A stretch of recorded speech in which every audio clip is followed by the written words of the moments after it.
In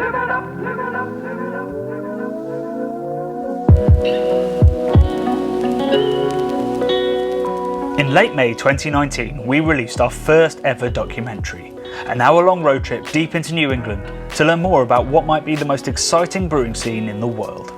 Whilst there, we learned there was so much more to it than juicy IPA, lobster rolls and queues for cans. In fact, we visited 5 completely different breweries that could claim to be the greatest in the world at what they do. So over the next few weeks, we're going to give them the coverage they deserve by using all the amazing stories they had that didn't make it into the documentary. Of all the breweries we were excited to visit, Allagash was top of my list. Back in the mid-90s, a witbier fan called Rob Todd annexed a small part of a Portland industrial estate in the name of Belgium.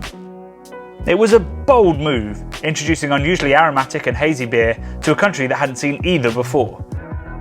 After a tough first few years, Allagash have come to be one of the most treasured breweries in the US, and their flagship wit beer is still growing fast despite the rise of more trendy hazy IPAs right on their doorstep. Sticking to their guns, they have spent the last 2 decades brewing world-class Belgian-style beer, and their spirit of adventure endures as they grow gradually with one eye on the environment. Along with Rob Todd's vision, a lot of their success has been down to legendary head brewer Jason, but before we met him, we got a tour from Bob, who shows both how much and how little has changed in the last 25 years. So this is our third build out. Rob Todd, our founder, he started Allagash Brewing in the summer of '94, breaking ground. Back at that time, he really didn't have much expertise in the industry.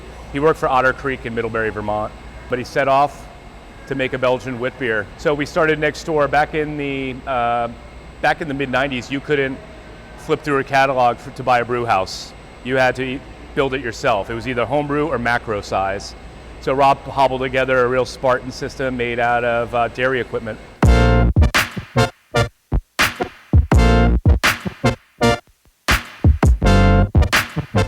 Bob wasn't kidding. In today's world where finance is pretty readily available and kit is actually built at the size a craft brewery might need, such a setup looks bizarre. But somehow they made this tin man of a brewery work. So the original footprint is right here where Rob started the brewery in the summer of 1994. He hand-jacked these drains, and he liked saying he didn't know what he was doing. So everything flowed away from the drains, not to the drains. That's why the floors next door are pristine. That would never happen again. But that's what we brewed Allagash White on from '95 all the way till 2007, which is incredible after you've seen the Braucon or even the smaller system. I'm not even sure how that thing works. You did a good job coupling that together. That looks like a legit brewery. It does, with the steps and everything up there, a mash louder. All of this equipment we still have. We don't use it, but the grist case is still on the older system, but we've just built onto it. The mill we still use up on the mezzanine for pilot batches, for small stuff. The lauter tun, mash lauter, we used that lauter tun up until only about 3 years ago on the older system. Now, we had it here, but then we needed space, so it's in our warehouse along with our whirlpool. Yeah. But can't throw that stuff away, ever. Brewing quality beer was a big task on that kit, but selling an unknown, spiced, hazy Belgian style to a market only starting to get used to the idea that beer goes beyond Budweiser was even tougher. Those early days were more survival days. When you talk to Rob about the good old days, he's like, they weren't good. We're living the good old days right now. Our first account was the Great Lost Bear right here in town, and Rob would order up a beer and people would say, what's wrong with it? Why is it hazy? Why does it smell different than what I'm used to?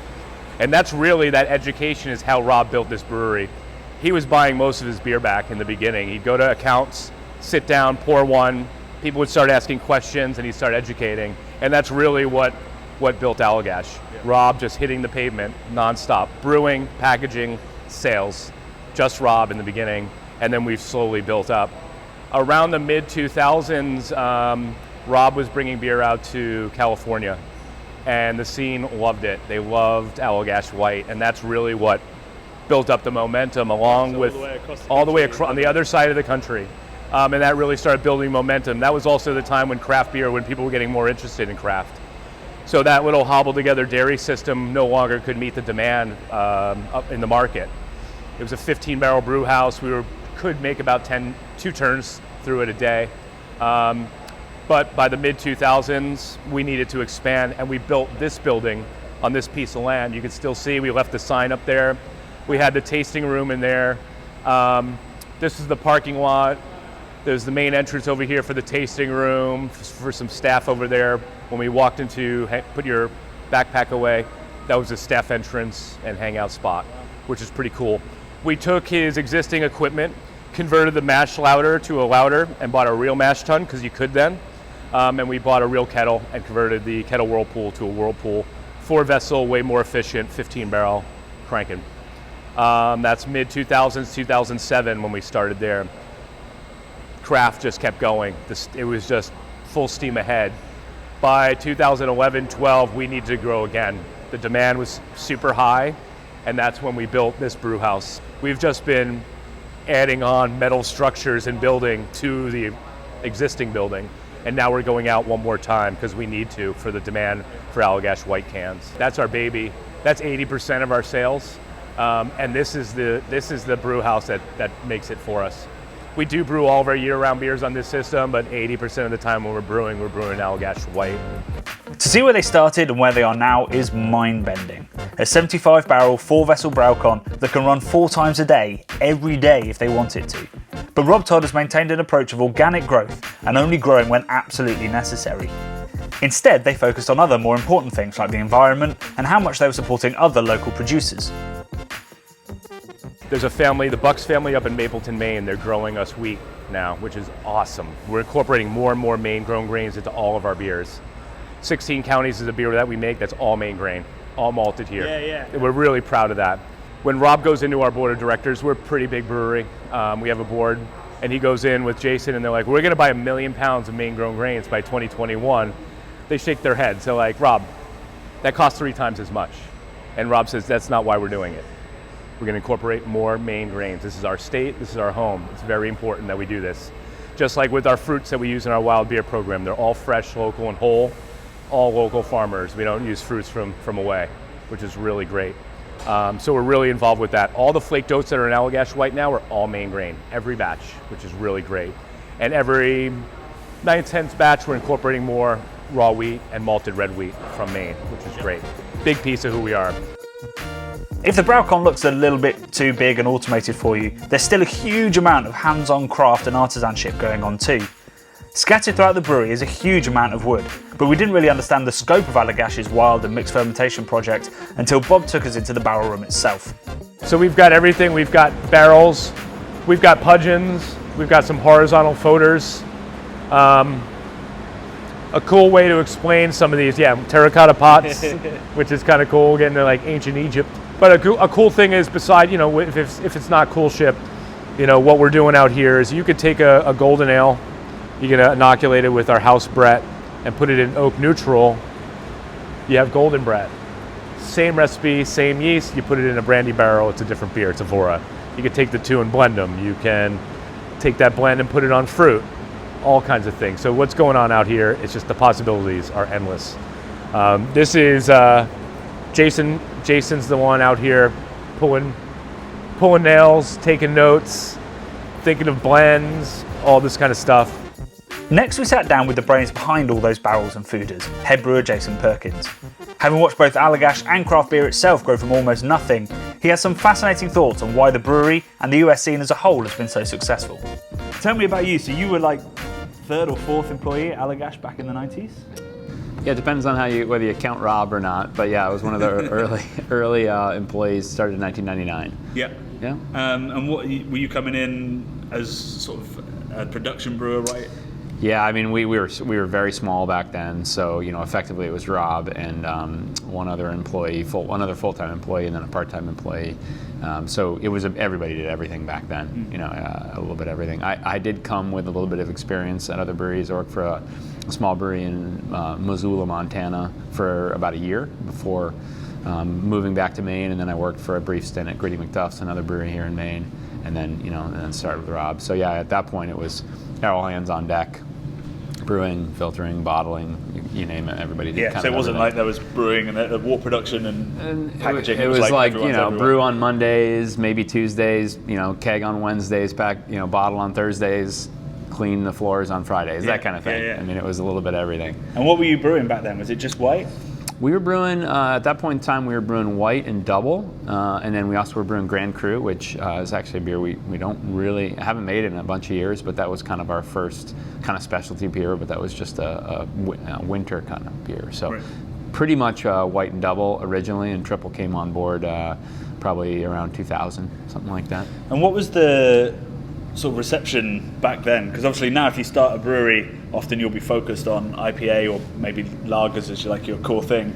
Starting with a wit beer, craft beer hadn't really kicked off back then. Yeah, it's a really good question, and it's sometimes we have to remind ourselves a little bit of what it was like back then, because Allagash White is a beer that's in the markets that we're in today is a beer that you see around. You can get it at a lot of different places, and it's a beer style that craft breweries have a little more understanding of.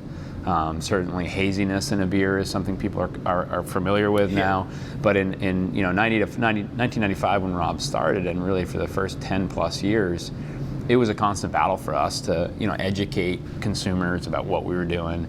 People would look at the beer and think it looked funny, they'd smell the beer, they think it smelled funny. So it was every event we did, every account that we were trying to sell the beer in, it was more explaining what the history of the style was and getting people on board. So it was really, frankly, a pretty big struggle at that point, because craft beer was around.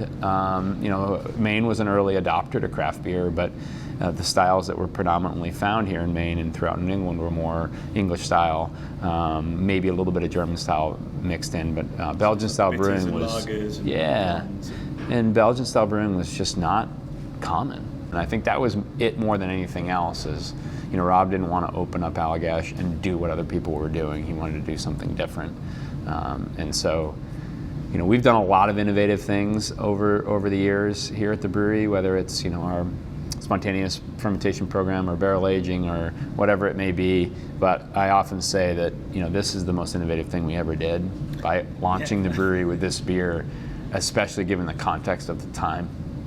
Why is White so successful, given that it's it's still a deeply untrendy style, but it's so loved? Because it tastes so fucking good. Am I allowed to say that? Yeah. Sorry. 100% you are. In all honesty, I think that has a lot to do with it. It's a beer style that it's honestly a little hard to execute it all the way through to get the balance of flavor. It's a beer with a lot of different flavor kind of characteristics. And if any one of them is kind of out of balance, it can be not as drinkable. But when like coriander can be a big thing. Coriander, citrus, wheat, you get the yeast character and so on. And I think this beer really strikes a nice balance where it's a very, drinkable beer, a beer you can easily have several of. And if you know the history behind the style, you can respect the history behind the style. But if you don't, it doesn't matter. It's just a great, easy drinking beer that I think appeals to.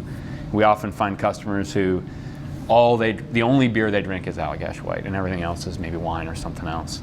And then we have the other end of the extreme where we have 25-year in the industry brewers who love the beer too. So I think it just hits a wide spectrum of people. Yeah, I think what you guys have achieved is something only IPA has, which is to brew a beer that people treat like a Pilsner, like a lager. Where people will sit down and have loads and loads of them and just never get bored of it, which... I look at that beer and I can't quite describe what I love about it. It's kind of a lemon meringue, zesty, spicy thing that's just incredibly drinkable. Yeah. And you mentioned that you're doing some more, well, not more innovative stuff, like some different stuff, some wild ferments, spontaneous ferments. So it feels like you've finally educated people about wit beer, and then you thought, we'll teach them about something else now. Sure. So when did you start doing those wild stuff? Was that something you were pushing? It's something we've been doing for a long time on a small scale. We probably started, dabbling with, microbes outside of the traditional brewer's yeast probably around 2003, something like that. And it was a pretty small scale back then, just a couple barrels here and there. And as the company has grown, we've continued to throw resources towards it. And luckily, with us having one singular owner in Rob Todd, and his passion for those kind of beers has allowed us to innovate over the years and add more barrel space and add a bigger program and so on. And sometimes you can walk into our barrel room now and say, oh wow, it's so big, but if you go back, just like everything else here, it's grown over time, kind of incrementally and slowly. it's still a pretty small percentage of our overall volume of beer out of here, but we often talk about it being a much bigger kind of percent of mind share here, and certainly in our real passionate consumers are often surprised when they hear how little actually beer volume we make in that the noise style. that's sort of generated and the time it takes for you guys. And it's the same here. There's a lot of passion for it here, and a lot of kind of just energy goes towards that.